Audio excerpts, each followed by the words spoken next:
All right, episode 176 of the Michael Anthony Show, and we're delighted to be joined by songwriter, True, Scouser, true, troublemaker, not anymore. John Power.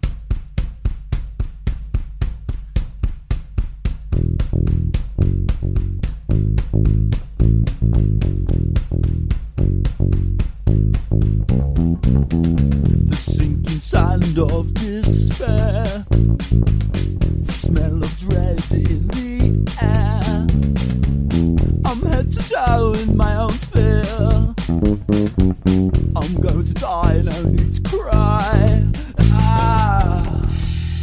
Hello. You say not anymore. What was it like in the height of Britpop? Oasis, Blur, and all these guys glorifying drug use. Were you hitting it? Oh, probably, yeah. You know, I mean, who wasn't?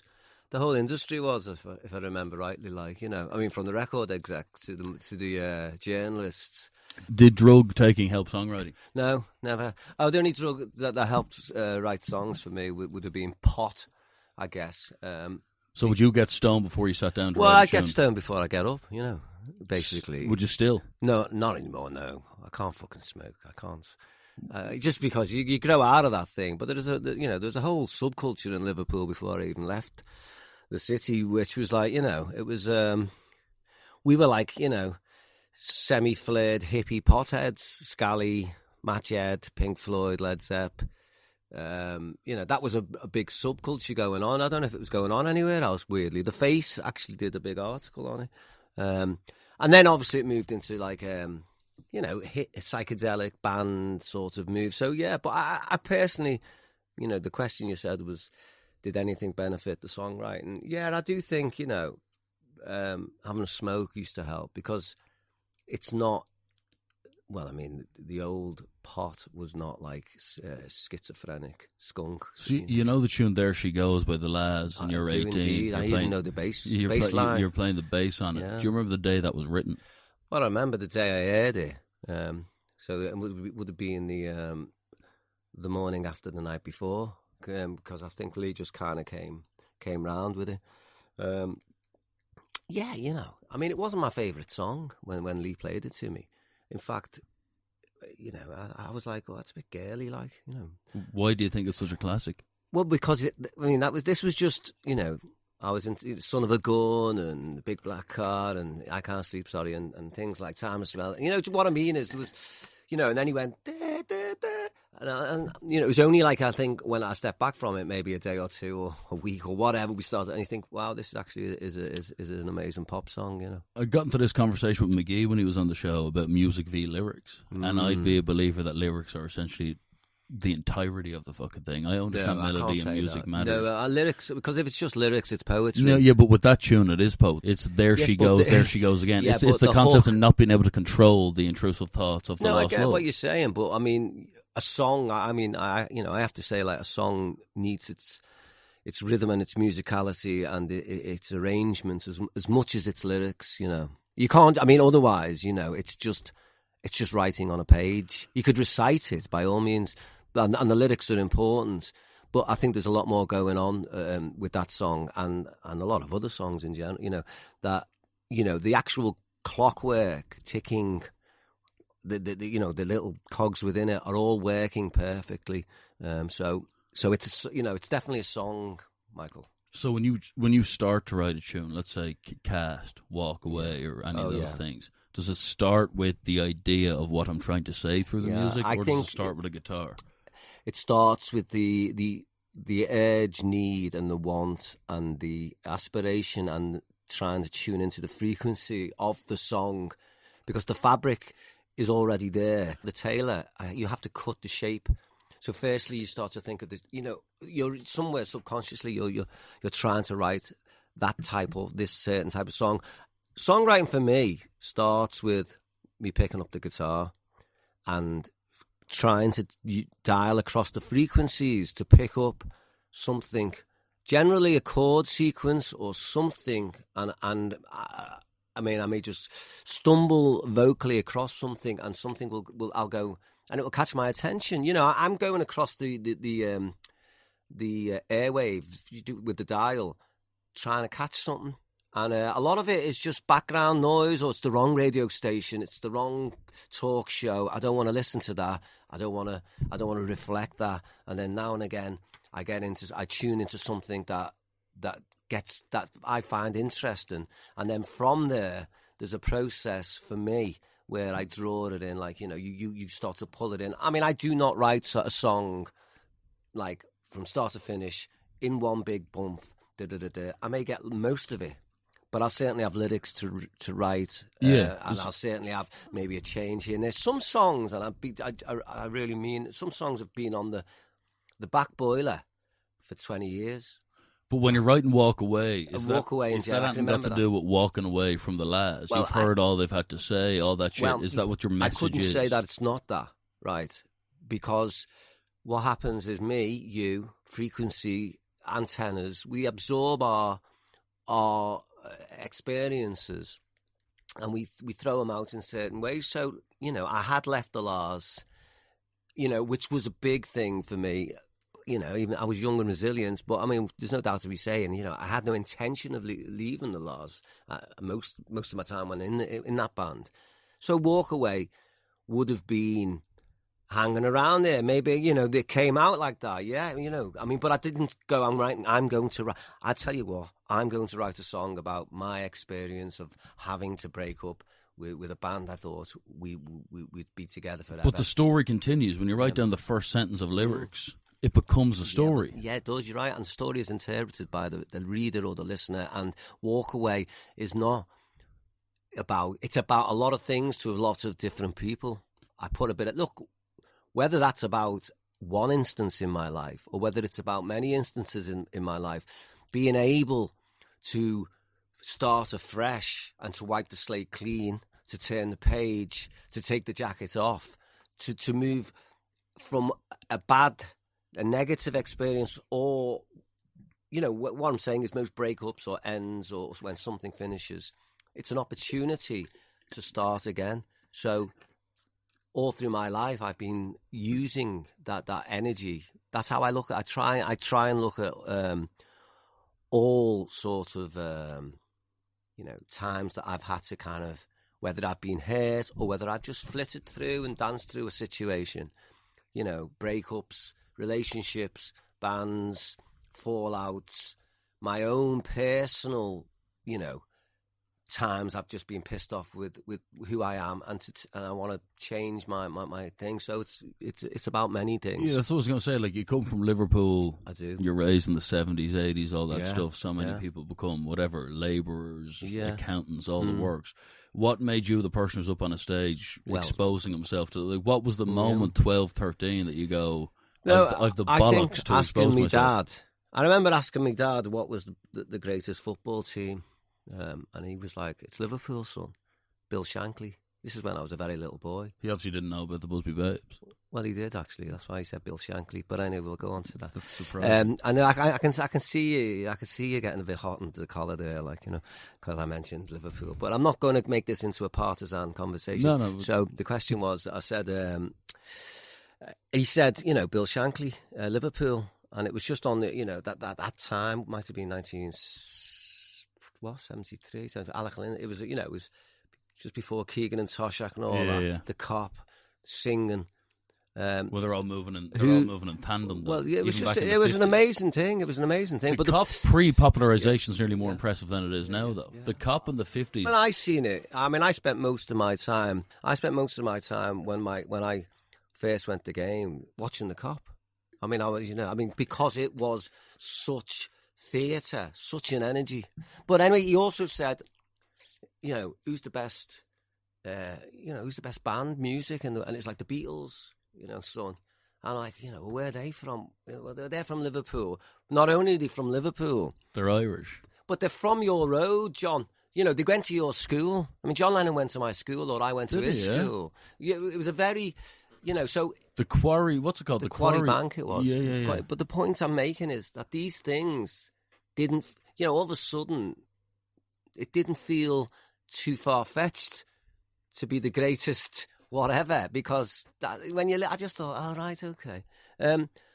Being on a labourer, and I mean, I lived through the 80s with Thatcherism, you know, and it wasn't as easy to get a job in Liverpool. It was difficult. They were difficult times. So I grew up from my first year in senior school. Thatcher got in. I remember it, and right through to however long she reigned, dare we say, you know, it was difficult times. It was the managed decline of Liverpool, the port. You know, they made that's an outrageous kind of memo that's come to the fore, that they actually discussed the managed decline of Liverpool because of its militancy. The community was a threat, essentially. Well, yeah, you know, like other cities, but, you know, definitely with Liverpool. But I mean, like what America's done for the last 60 years. That the minute there's a threat of a community coming against you, you have to separate. And even if that involves rehiring formerly prosecuted Nazis, they will fucking do it. Well, of course, this is the establishment. I mean, when did I decide to jump up and have the bollocks? Though? Yeah, well, I always had the bollocks. I didn't know I had the bollocks.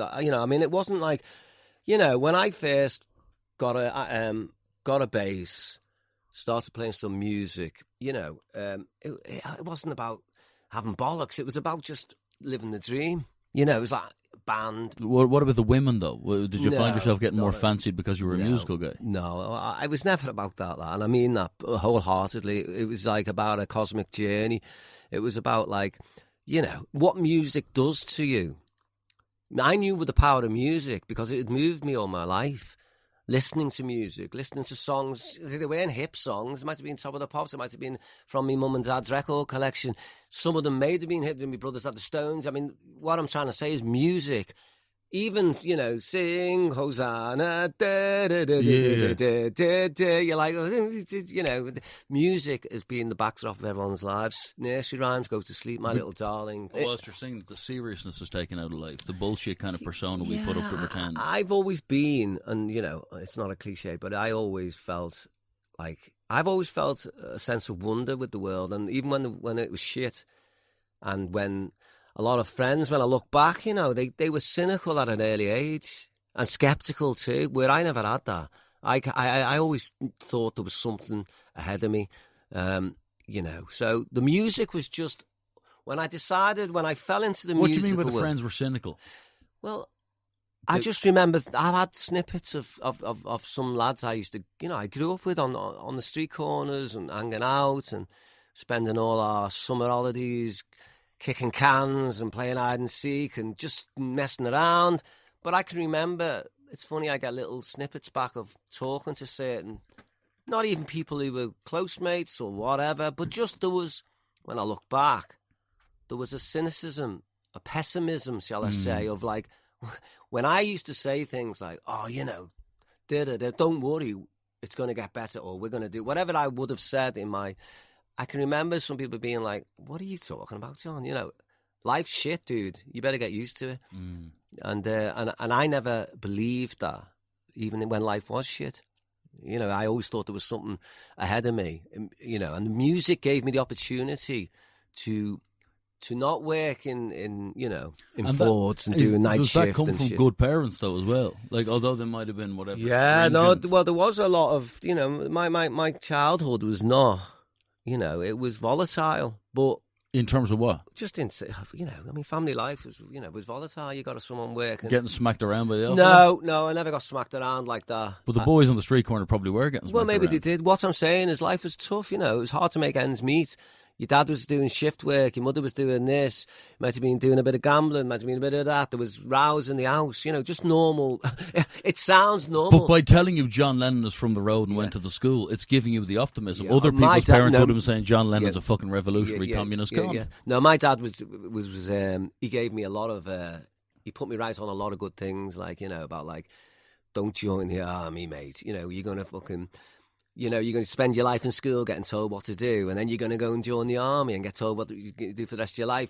When I was kicking around doing nothing, just left school and smoking a bit of pot in the corner, apparently I was like, get us a job in Fords, Dad. You get about 110 quid a week or something, you know, and... someone said there's a job going there, and I thought I'll just do it part-time. In Ford? My dad's worked in motor, and he came back and went, oh, they're all gone, son, you know. But it turned out years later, my mum said, he just was like, fuck that. He says, my fucking lad is not working in bleeding shift work like me. You go, he ate. No, this is what I'm saying. So he he gave me loads of intuitive. I mean, he told me the difference between John Lennon's voice and Paul McCartney's at a very early age, which was a bit like a kind of party trick. I could tell the difference between like McCartney and Lennon at an early age. In terms of authenticity or in terms of actual pitch? Who was singing the song when other people used to go, oh, that's Paul McCartney's brilliant, and I'd go, oh, that's Lennon that's singing, or this is when we're like 9, 10, 11. It was just a little thing that other people go, oh, what's it? But that then gives you the ability to acknowledge the difference between lyrics, meaning, and where they're coming from. I think, Is your dad still alive? No, he passed away 2 years tomorrow.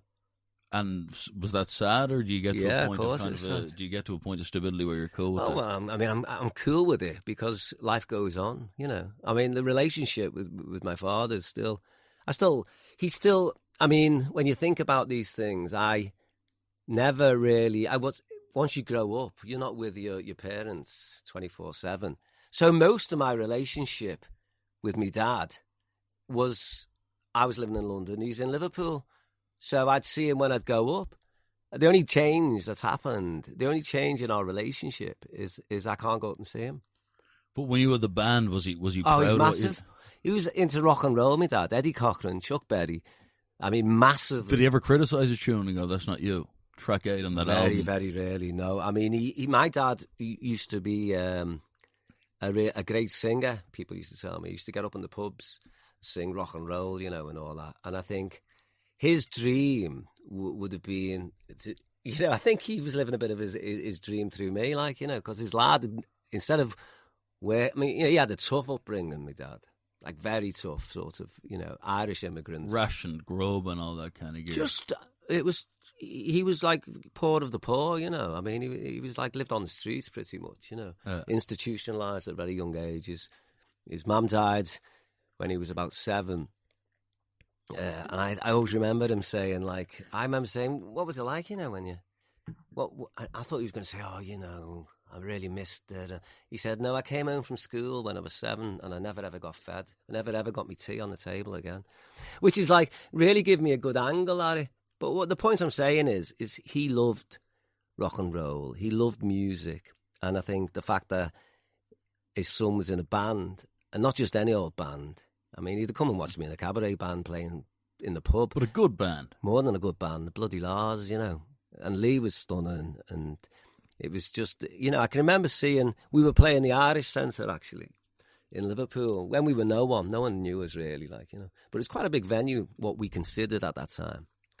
And we were playing, and, out of the lights, out of the mist, out of the dark shadows, seen this kind of, looked like a hobo doing the kind of rock and roll jive and twisted and woo, come all the way up like that, right as a crowd, and went there was no one there on the dance floor hardly, and it was me dad.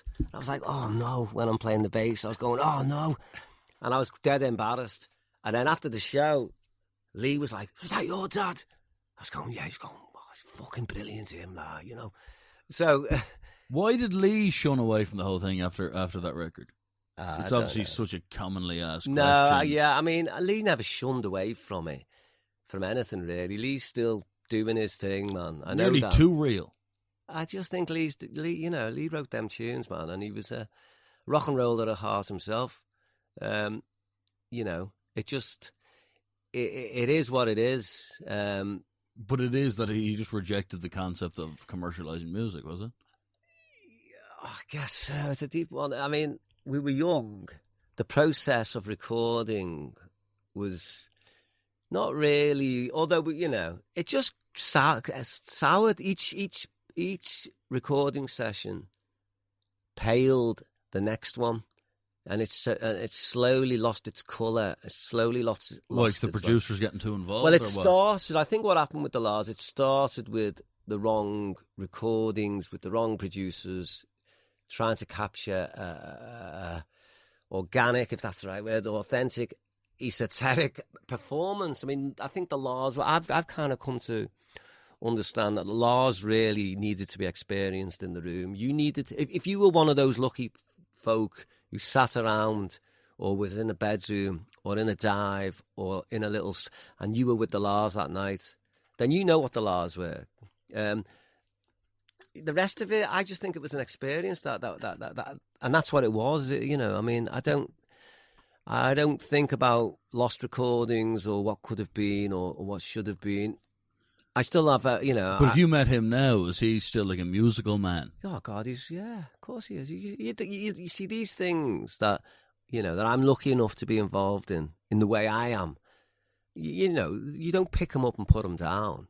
You pick them up, and it stays with you for life. You know, my understanding of music and my concept of writing is something that is going to take me all the way until I've passed away and gone. And I'll be trying to slightly write that tune. I'm still trying to write that song, man. It's such a great thing to lean on as a human being. Yeah, I guess it is. And the way you're saying that song's around the corner, that's kind of... Well, it keeps you getting up. It keeps, you know, when you know, I've been through personally and career-wise, you know, I've been through very, very, you know, very lows. I mean, you were dropped by a label, weren't you? Well, I split the band up. You know, I was stressed. I was tired. I'd had enough. The 2001 album. Oh, Beetroot. Yeah, is that the one they said fuck off? No, they didn't say fuck off, actually. What happened, the demise of Cass first time round was, I mean, Beetroot probably should have been a solo record. I say that with just hindsight because the band, I really fell out of love with myself at that time. I was tired. I was worn out. What do you mean by fell out of love, though? God, the whole fucking pantomime of it all. You didn't believe yourself anymore? I don't know, but I just didn't feel, I mean, you know, I just didn't feel like I had the light, you know. I mean, there's some great songs on Beetroot, but the band was just a drag, like, you know. The band was a drag. Everything was a fucking drag, you know. My life was becoming a drag. I wasn't happy in the house. I wasn't happy. I just wasn't happy in a relationship. Everything was coming to a head at a certain time, and it had to pop. And would you become a cunt due to the unhappiness day? I wasn't. Like a bit of a narky cunt complaining about shit that shouldn't be complained about. I don't think it's even that. I think you just become empty. You become empty and you just had enough of it and you don't want to do it. And when you are doing it, you feel like you're going through the motions. And that's not any way to be an artist or any way to be true to the thing. I was tired. I was worn out. We'd got, you know, we'd been gigging. The honeymoon was over. The concept of emptiness.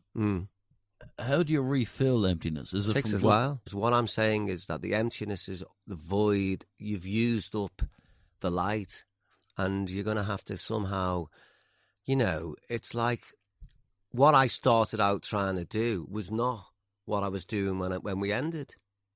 And this is what I think we said outside. You know, when you start with that dream, and everything's ahead of you, you've got a lot of energy and love, and you can't do anything wrong because you're taking steps towards it. When you get the so-called, you know, you get success, and it's all about treading water or keeping hold of it or expanding on it. And it's like, I sold 1 million fucking records. What more do you want? Fucking leave me alone, really. You know, I just want to, you know, and I'm not happy.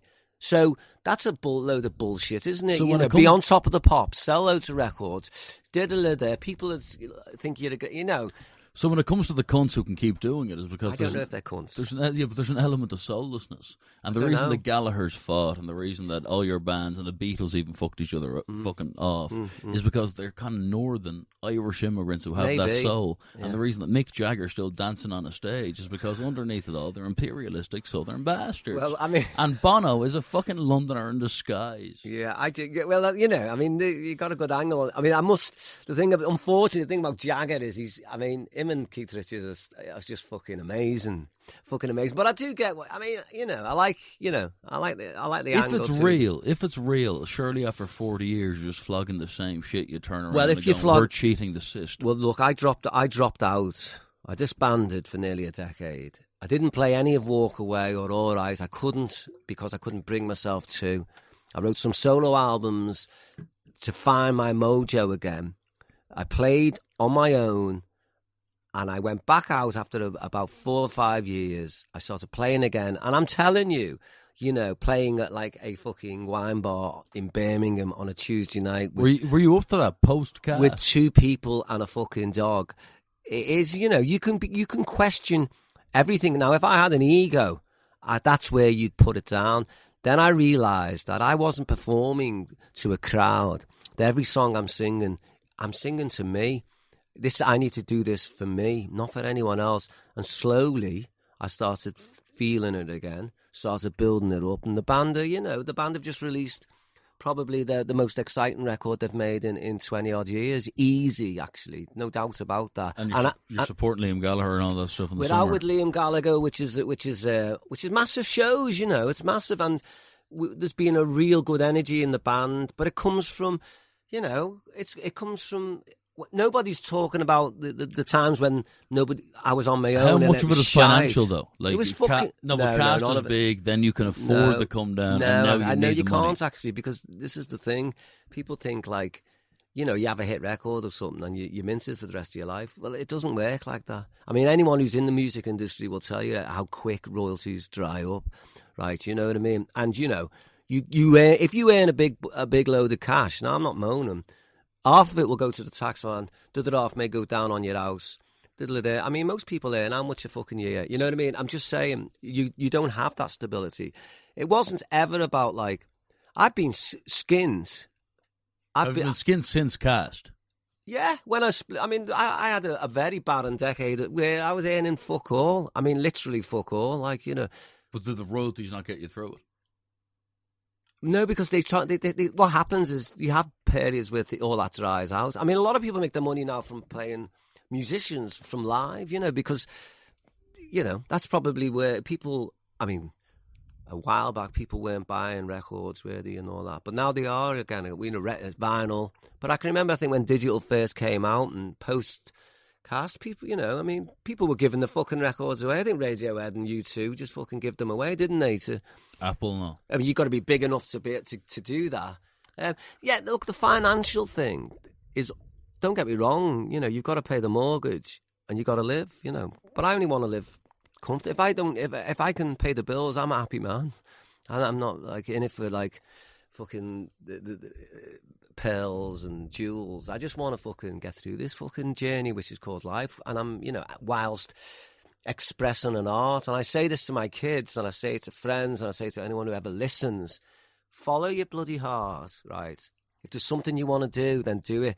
If you can make a living out of it, then that is a blessing, and that is success, no matter what. If you can pay the bills, sculpting, writing, being whatever it is, artist, music, then that, I'm telling you now, that is success, because the alternative is to do something you can't fucking stand in a shit job, 9 to 5. And I'm not knocking people who've had to do that, because I understand you've got to pay the fucking bills and people, you got to get out there, like, you know. But I've been lucky enough, but it hasn't been, you know, I've never been a rich man.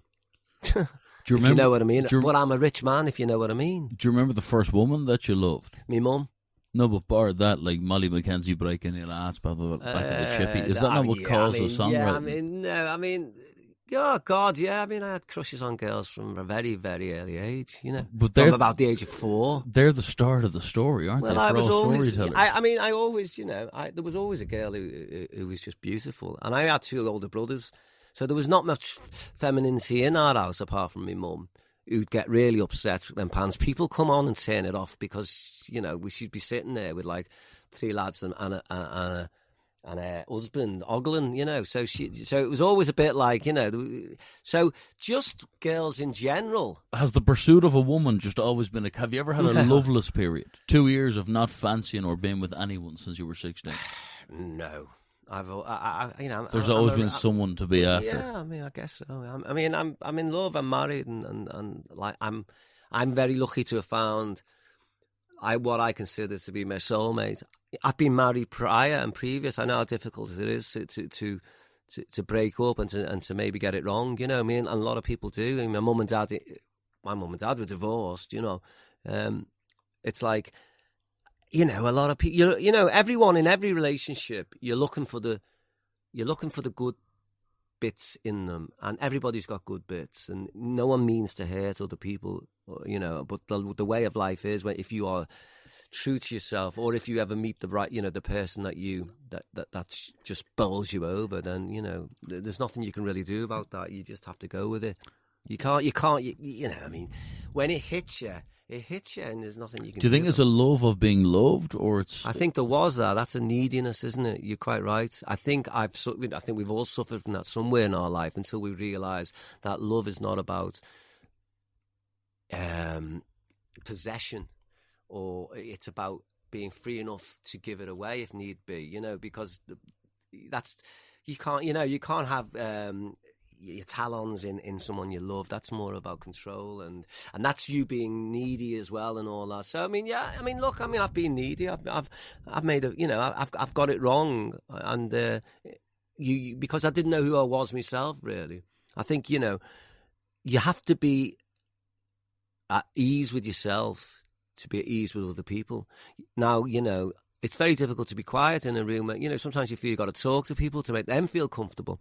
The point I'm trying to say is that when you feel, if you know who you are, and it may take a lifetime, it may not, but if you're comfortable in yourself, then you're probably going to be okay a bit more than people who don't quite know who the fuck they are anyway. When do you think you started knowing who you were? It's work in progress, but I'm a lot more closer to it than I've ever been. I came to the end of my career, the end of my marriage, the end of a lot of things. There was a lot of questions. You've got to face up to maybe who you are there a bit.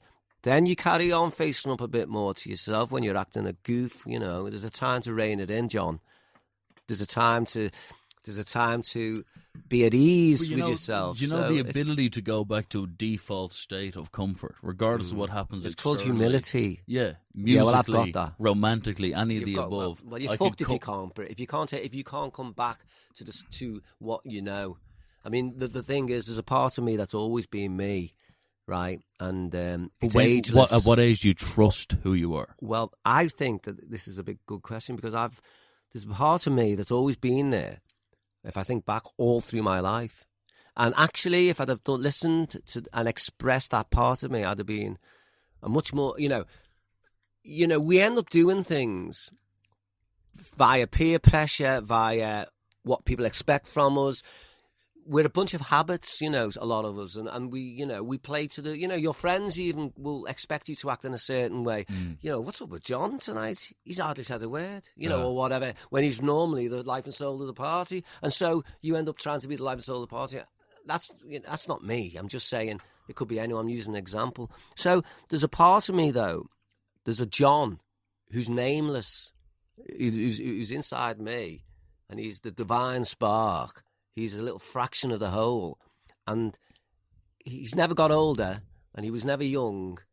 And that person or that entity is where it's at. Yes. And we're just passing through, brother. That thing you're talking about, that's nameless, that's ageless, that is always within you, that is a fucking timeless entity, that is you, and they can fucking survive all of these fucking shortcomings. Yeah. When does he tell you, I've been here the whole time, you mad When cunt? you're willing to listen, maybe. And does that come via an incident, or does that come with age and wisdom? Well, with me, I can only speak on my behalf. I mean, it wasn't one incident that brought that on. I mean, listen, some people are dealing with hardcore trauma and pain.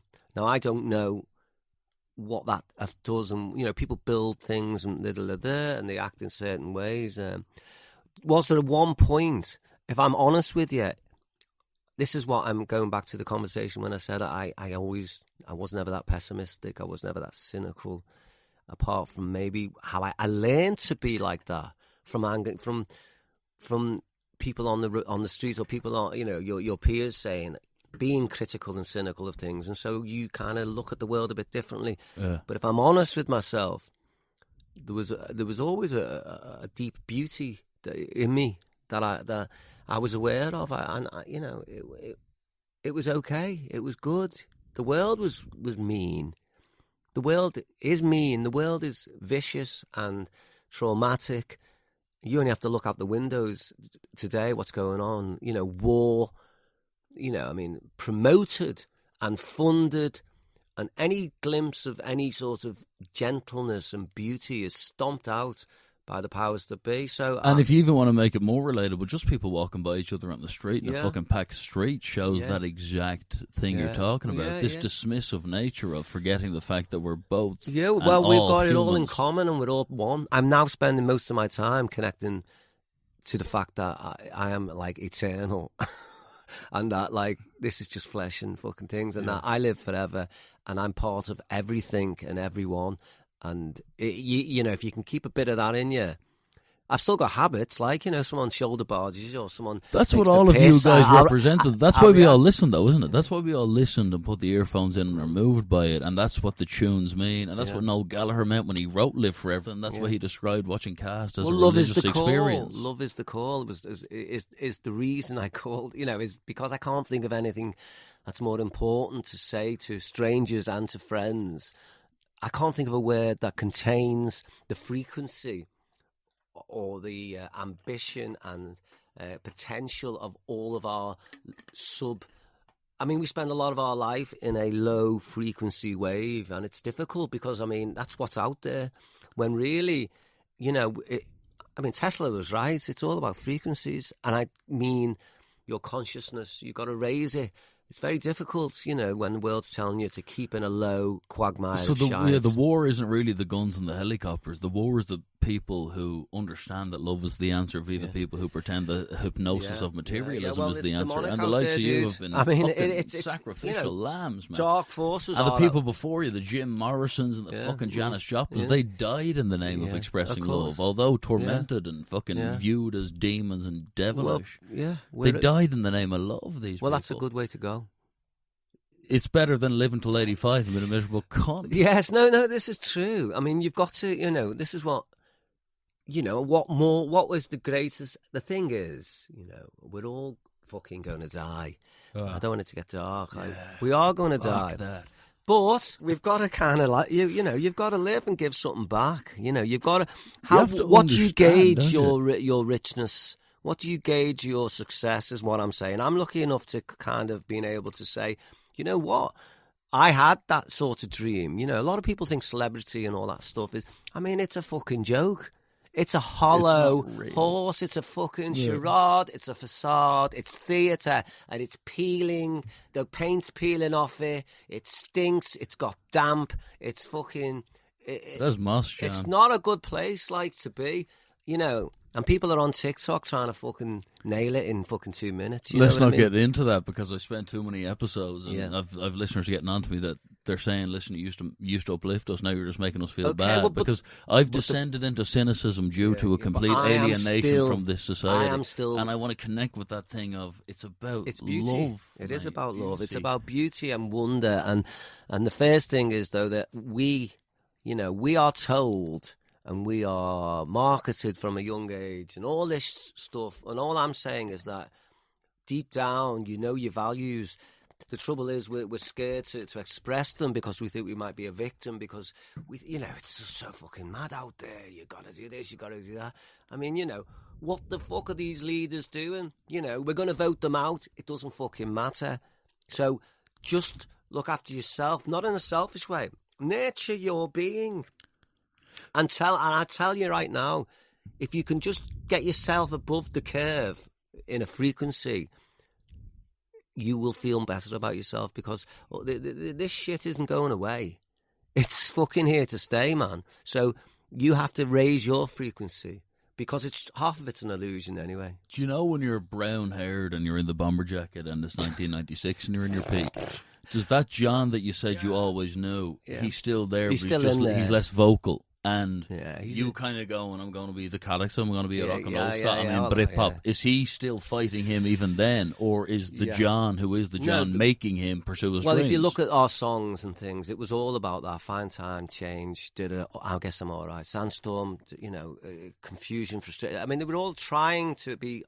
I was trying to bring change. I thought our generation, naively when I was a kid, we were going to change the world because...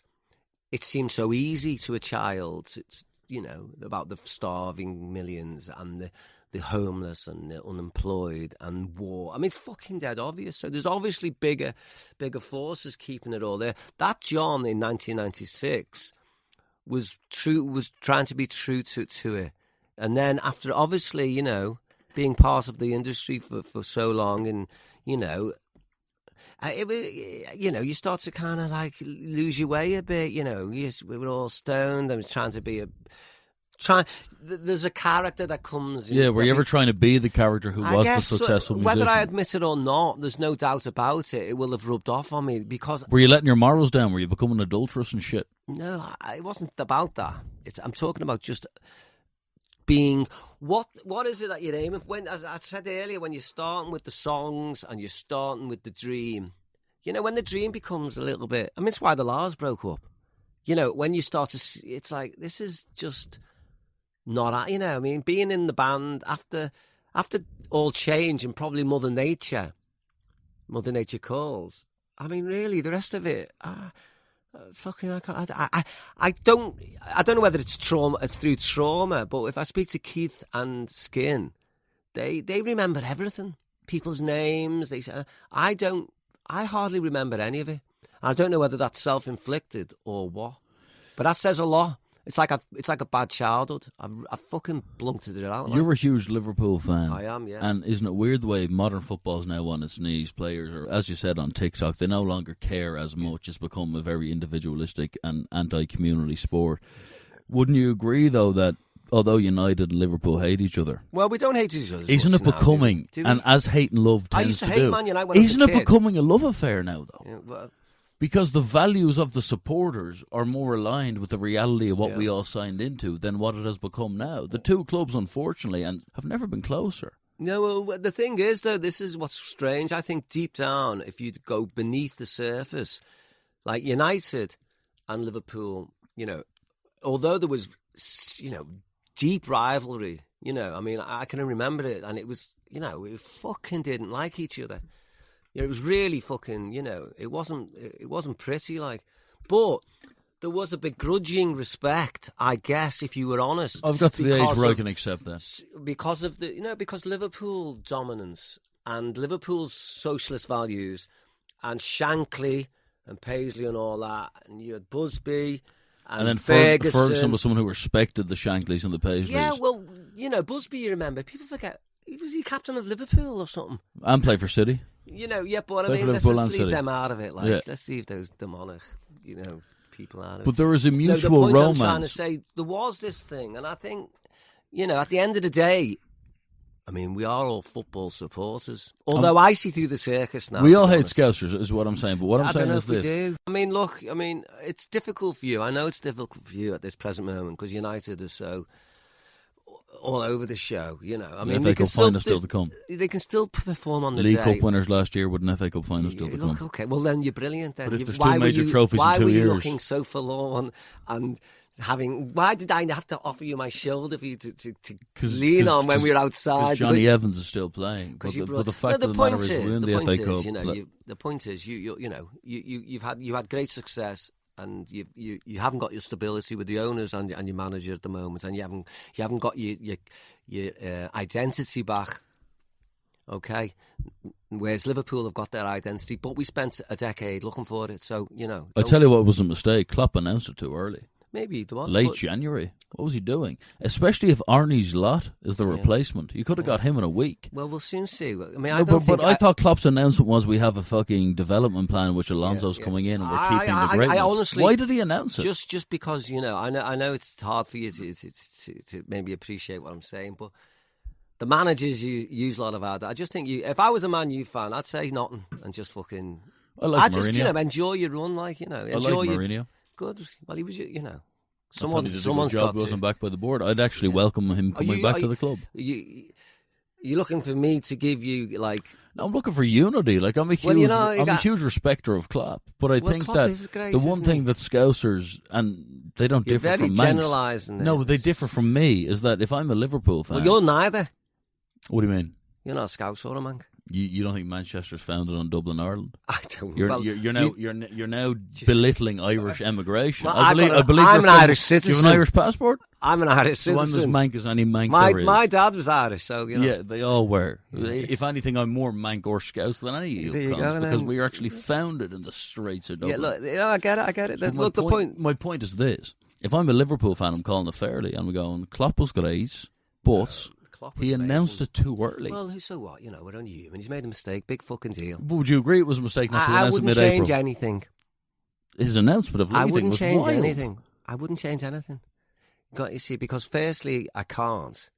Secondly, what Klopp has brought to the club, identity, camaraderie. But does Arnie's lot continue that? Well, we'll soon find out. Next time I have a podcast with you. Do you know what I smell? We can toast I Liverpool's success. think Klopp, and I think Klopp's a great man. Bullshit. He's a great person.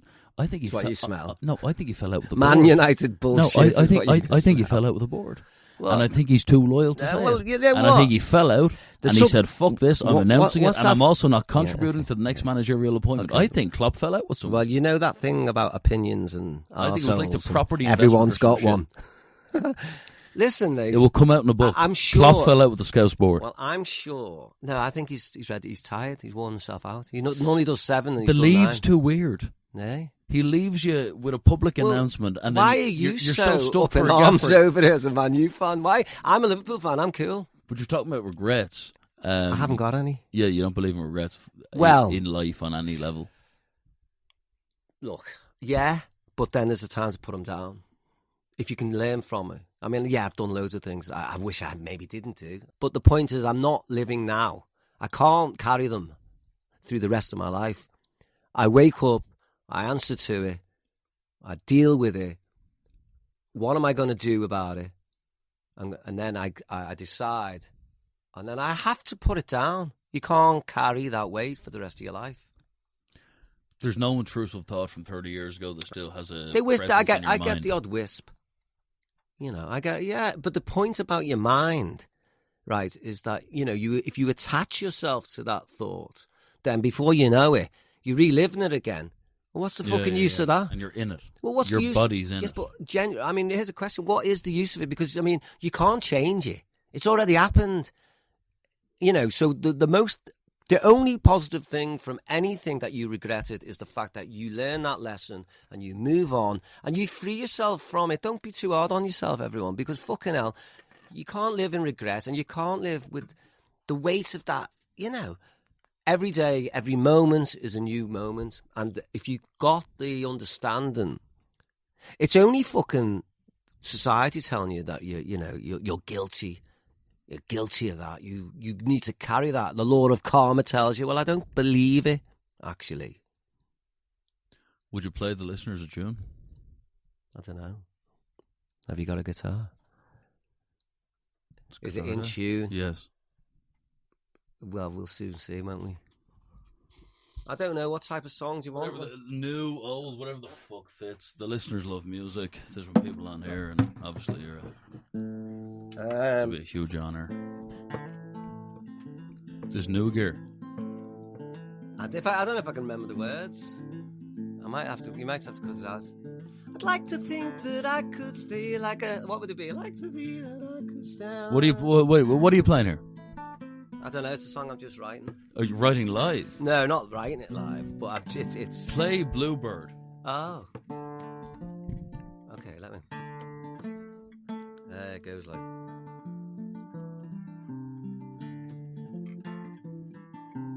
Oh yeah, I remember that. You got to remember, I've put the guitar down for a few weeks, and I've been I love this, but I've been trying to write some new stuff too. So I am going to start going over this stuff because we're going to be playing them again in about 2 weeks. We're going back out. This is not how it was meant to be. All the plans I'd made for you and me. There's a bluebird sitting on a branch. Gonna ask her when I get the chance. Put our differences aside. See ourselves in a different light. Reaching out across the great divide. Now, children, don't be scared of all the dreaded stories you have heard. Flying high, free as a bird. Bluebird, bluebird, bluebird, bluebird. What is that song about? I love Bluebird. I love that song. It opens the new album, doesn't it? It does indeed, yeah. But what's that about? What do you mean by all that? You mean something. Look, what did I say? Put our differences aside. Put our differences aside. Who's that to? See ourselves in a different light. Reaching out across the great divide. All of us. Now, children, don't be scared of all the dreaded stories you have heard. It's very Lennon. Well, the point is, the dreaded stories, the living fear, the vicious world. Put our differences aside. We can change it. We can be okay together, everyone. It doesn't have to be war in fucking Gaza. Ukraine wars of pantomime. Stop funding this shit, right? So that's just about... I mean, Christ, if we don't believe in ourselves, once you believe in yourself, you can start to believe in others. The now children don't be scared. It's just like, fucking hell, we're putting a lot on them, I'm saying that for all the nightmares and all the scary stories, you're beautiful and it's going to be all right. That's a beautiful track. What about Walkaway? Yeah. Would you do it? I'll try.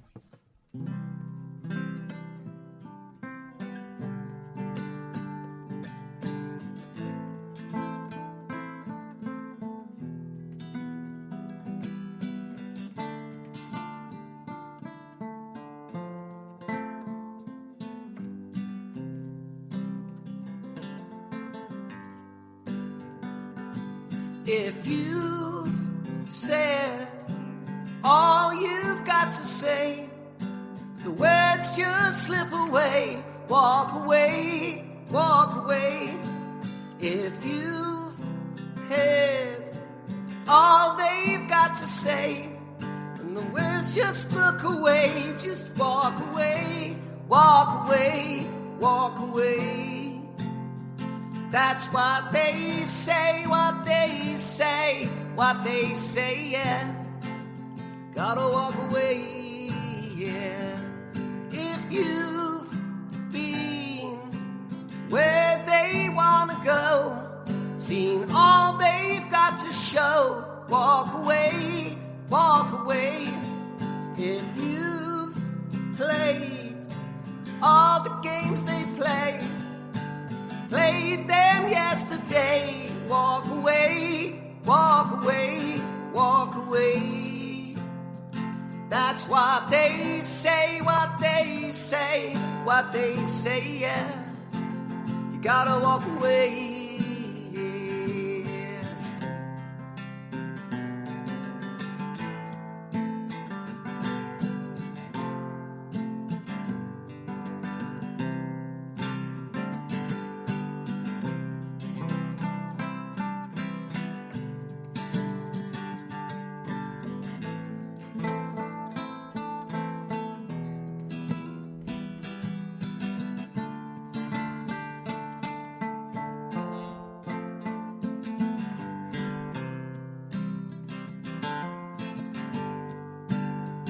Now you must believe me, you never lose your dreams.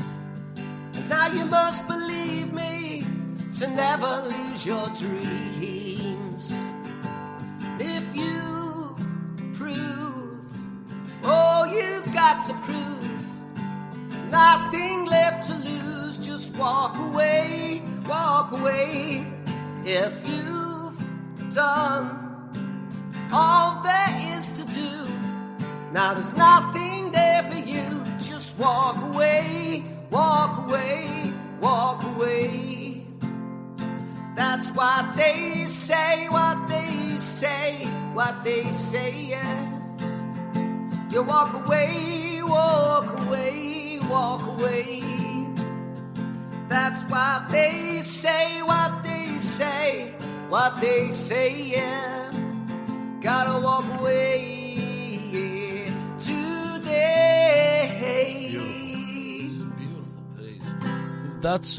That's going to outlive you by 50 years. I guess so, I guess without realising. Do you fantasize about the idea no, but carried out to I like that? the idea that my children's children or whatever can check me out, like, you know, I mean, I'd like Yeah. to, you know, I mean, if they would, you know, your granddad, or, you know, you got a grand, you know, he used to write a few songs, he was fucking all right, you know. Yeah. Go and, you know, they can hear my voice at any given time. That's the most you know, beautiful when I'm thing. gone, you know, it's like I can still sing to the people I love.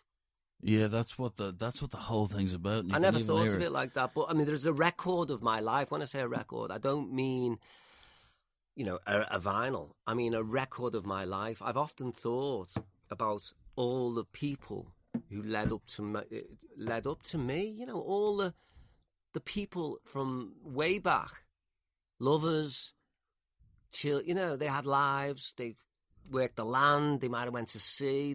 I don't know what they did. They had dreams and hopes, and they passed their seed on, and it went on. And then I arrived. And then, you know, you're at the forefront of it all, you know, for a certain amount of time. You're like the wave furthest up the beach, you know. And then, like, all of a sudden, then, you know, obviously you get pulled out and one goes further on, and I won't be around forever. You know what I mean? Your parents have gone, not both. My mum's still alive, God bless her. You know, but all of a sudden you realise your mortality and all that. And there's an immortality behind what just happened there. Like, I've heard that on radio, I grew up listening to that. Yeah. Walkaway by Cash. It was on fucking films. Yeah. When you see someone press the actual chords with their fingers and you hear the same voice, you realise that's kind of, that exceeds or the thing we were born into, the tragedy of death, the tragedy of it ending. When you see it live, you realise, no, that exceeds religion. The replacement for religion is art, and art is how we deal with the absurd nature of existence. Wow. And when you hear the vocals smack off the walls, it made me feel meaning. You know what I mean? Well, that's a remarkable life to live. Well, it's taken a lifetime so far to be able to let that out at will. You know, I mean, you know, it's like, oh gosh, am I going to remember? You know, even then, I got a couple of the lyrics. I was like, oh, you know, because I just haven't ran through it. You know, I mean, me rehearsing is just running through the song once or twice, and I'm good to go. Like, you know what I mean? Have you changed your voice in the last 30 years? I'd say so. It's better than it's ever been. How do you age the voice? Like, will you still be gigging at 75? Yeah, I've got no pension, so I guess so. No, I mean, I'm genuine, and I think my voice when I was younger, and I think I used to sing a bit more a bit more breathier. You know, and now it just comes from my gut, and I don't have to, you know, there used to be that, like, ooh, where is the note? Which stair on the stairwell is the note? And I have to get that stair. Now I just run up the stairs, man. I just know I just run up the stairs. I can run up the stairs and I can run down the stairs. I don't lose my footing anymore. But would you say in life, possibly, I'm happier than I've ever been in my life? Would you have said that 10 years ago, though? I'd have hoped to. I told you it's a curve. I'm on the curve, so it changes, but I've been through things. I've loved, I've lost, I've loved, I've won, I've had success, I've lost it.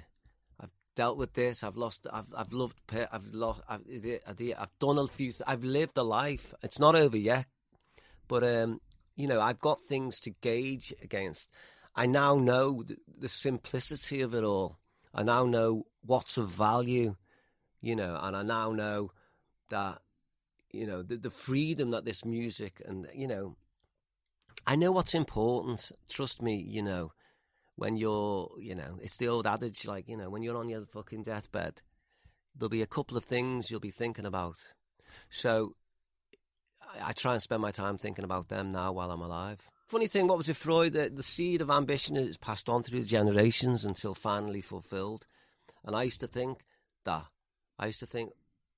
you know, that I'm fulfilling something of my ancestors. I you know, might have just been my dad. We're not just empty carcasses, is what you're saying. No, I will say that actually his spirit was young and youthful right up until the moment. I mean, he did, you know, it was his body that went, you know. So, you know, make your peace with yourself. It's as simple. They've been telling you know, it's in all the stories. Make your peace with yourself, and then you can be at peace with others, I guess. So, you know, we'll be going out on our jack. You're quite right. Trauma, stay away from it if possible. There's fucking bastards out there that, you know, just like, it's like a wave machine. They just keep fucking drowning us in these titles. Let's end it on all right. All right. End it on all right. I don't know, all right is end it on all right, because I think it's fitting to go with the wisdom that you've given the listeners today, the loyal listeners of the Michael Anthony Show. John Power, what a guest and what an honour to hear, to listen to, and what a human being. M.I. Show.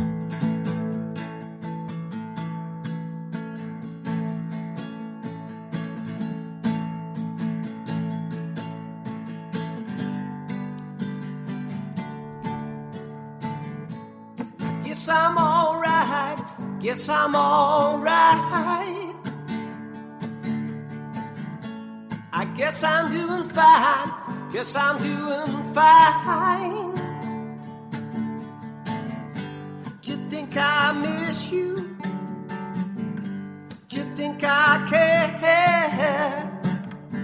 Do you think I lay down and die? You never even tried.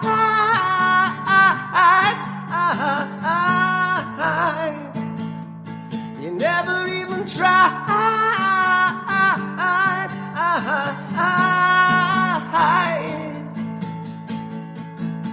Now it's about time. It's the right time. If you will, your mind. You will, your mind. So fly on swift now, on your journey home. You fled the nest now, and you have flown. There ain't nothing you don't know.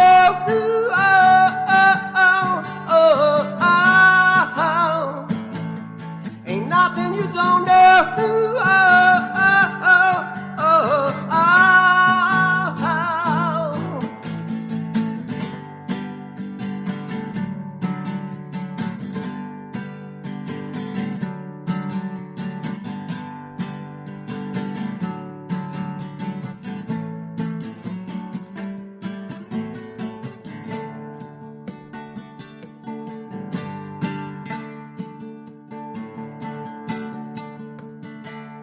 Out to sea and tell me what you came here for. Is it what they say, or is there more than you can know? And if so, which way am I to go? Where am I to go?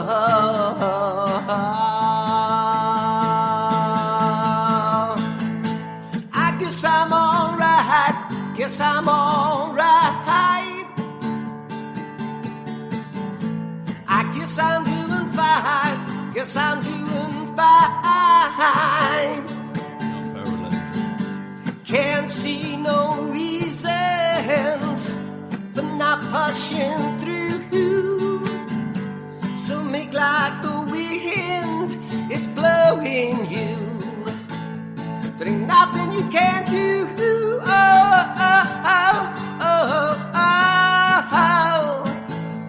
Ain't nothing you can't do. Ain't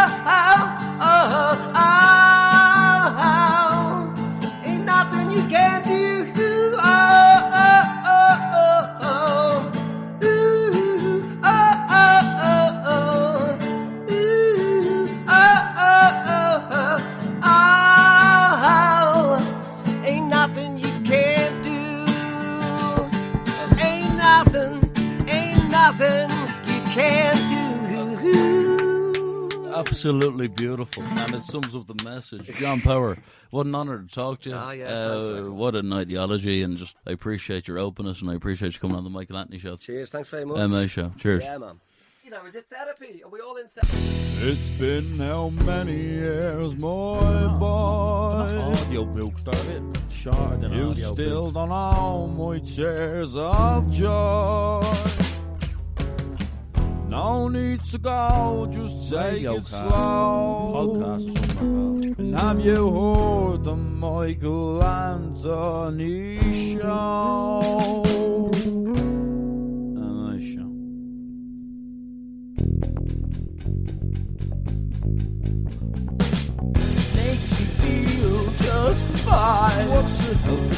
makes me see the light. What about those tears? Tears that leave my eyes. How's it make it feel? It makes me feel alright.